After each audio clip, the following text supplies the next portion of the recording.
So at this point, your Quest 3 is decently old and your Quest Pro is definitely old, and you've probably noticed a few things like joystick drift, especially on this hand.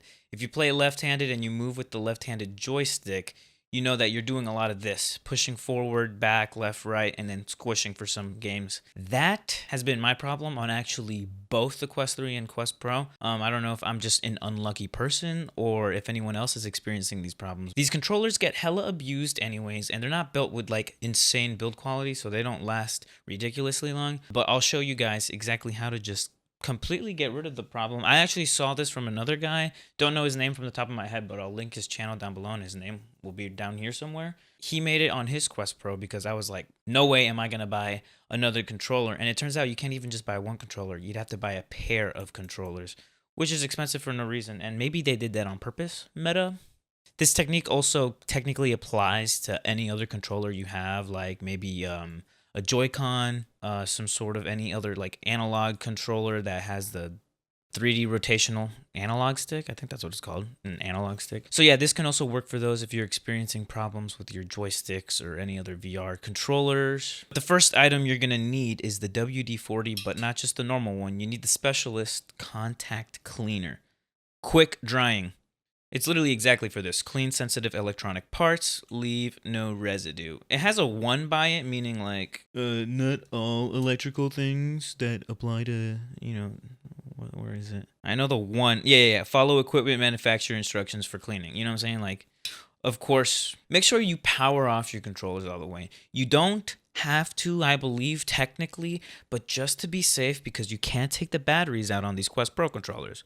So just turn it off to at least make sure nothing's like actively running.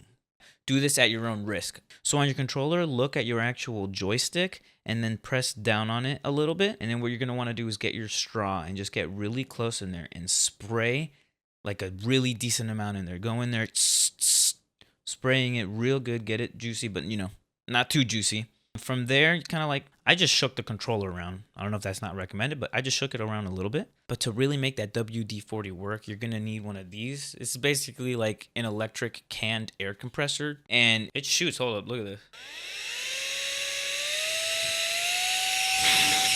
Look at my Gundam up there. Look at that. Oh, okay. I thought it was about... Did you see his ass almost fall out? Damn. Okay. You got to be careful. Anyways, this tool is absolutely incredible. I say that a lot on this channel. Absolutely incredible. But I love it because basically an air compressor. So you just clean all your stuff, your desk, keyboard, mouse. If you want this exact same one, links in the description down below. All the affiliated links of all these products in the video, actually, like this Elgato mic, this stand, my, yeah, you can't even see it. My audio interface. My audio interface. Recently upgraded it and got some stuff because some people were roasting me that a USB mic just wasn't going to cut it. So here I am with XLR. But yeah, pretty much everything you see in this video, you're like, I wonder where I could get that. Literally go to my storefront down below and you'll see every single product. You're welcome. You're welcome. I don't know. Thank you, actually. Thank you. But from here, you're going to want to take the electric blower and actually flip it to the other side where the wider part fits in. At least for me, that's the tool I have. From there, you stick it really hard against the controller. Make sure like there's no air coming out from the sides.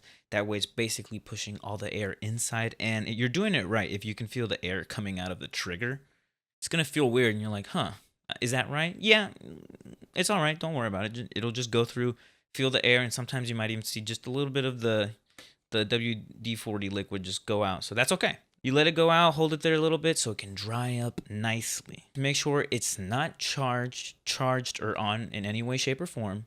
And then I'd say leave it for 30 minutes. From there, you should be able to power up your controller. Everything looks good. The LEDs go on. You enter your game, like VR chat in my example. And then when moving around, you should no longer be jittering or, sliding if that ever happened to you.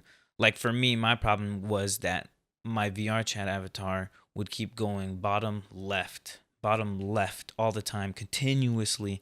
And that was extremely annoying. For me, it was really important to fix this, and I did not want to get another pair of controllers for literally no reason, just to throw money at Meta like that. Like, that's just actually crazy.